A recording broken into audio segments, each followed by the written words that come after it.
RSS, BJP, Congress గూండాలు వీళ్ళందరూ కలిసి మరి ఈ ప్రాంతంలో ఉండే దళితులు, క్రైస్తవులు వీళ్ళందరూ కూడా వాళ్ళ చర్చి కట్టుకుంటుంటే మరి వాళ్ళ మీద శాంతియుతంగా వాళ్ళు చర్చి కట్టుకుంటుంటే వాళ్ళ మీద మరి దుర్మార్గంగా దాడి చేసి చాలా మందిని కూడా తీవ్రంగా గాయపరిచారు.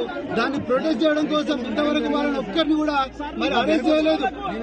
18 గంటలైంది దాడి జరిగి ఇంతవరకు అరెస్ట్ చేయలేదు. కానీ వీళ్ళందరికీ సంఘీభావంగా ఉండడం కోసం ఈ తెలంగాణలో ఈ పేద ప్రజలకు గ్యారంటీ లేని ఈ పరిస్థితి మరి ప్రొటెస్ట్ చేయడం కోసం బహుజన్ సమాజ్ పార్టీ నుంచి నేను ఇక్కడికి వస్తే నన్ను దుర్మార్గంగా అరెస్ట్ చేసి పోలీసులు తీసుకుపోతున్నారు. పోలీసులు అయ్యా రేవంత్ రెడ్డి నీకు ఒక్కసారి చెప్తున్నా బిడ్డ, మరి ఆ రోజు నువ్వు ఏదో తెలంగాణను మరి ఈ కేసీఆర్ పాలన నుంచి రక్షిస్తామని చెప్పి నేను అరెస్ట్ చేసిండ్రు.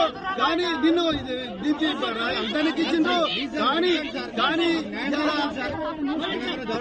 కానీ ఇలా మరి మీ పోలీసులు విద్యుత్తులు అరెస్ట్ చేయకుండా బాధితులను కలవడానికి వచ్చిన నన్ను అరెస్ట్ చేసిండ్రు. బహుజన్ సమాజ్ పార్టీ కార్యకర్తలు అరెస్ట్ చేసిండ్రు. ఏ విధంగా అయితే గత ప్రభుత్వానికి కరుగాల్చి వాత పెట్టిండ్రో ఈసారి కూడా పేద ప్రజలు రాబోయే ఎలక్షన్లలో మీకు కరుగాల్చి వాత పెట్టి మిమ్మల్ని తప్పకుండా చెప్తున్నా. నేను మళ్ళా చెప్తున్నా, మేము ఏ మతానికి వ్యతిరేకం కాదు, రాజ్యాంగాన్ని రక్షించుకుంటాం. రాజ్యాంగం ఏదైతే ఆర్టికల్ 25-28 మతపరమైన చేర్చిందో మరి బహుజన్ సమాజ్ పార్టీ పూర్తిగా చెప్తున్నారు. నేను తెలంగాణలో ఎవరు కూడా భయపడాల్సిన అవసరం లేదు. ఈ రేవంత్ రెడ్డి, ఈ కాంగ్రెస్, బీజేపీతో మిలాఖతైనాయి, ఆర్ఎస్ఎస్ తో మిలాఖతైనాయి. పేదల మీద, దళితుల మీద, అందరి మీద కూడా మరి మాదిగల మీద వీళ్ళందరి మీద కూడా దౌర్జన్యాలు చేస్తున్నారు. ఈ మతాన్ని గతం చేయాలని చూస్తున్నారు. ఒక్కసారి తెలంగాణ ప్రజలు ఆలోచించాలి.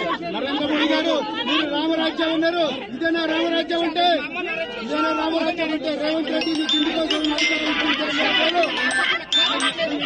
రాబోయే రోజుల్లో తప్పకుండా మరి దీనికి భారీ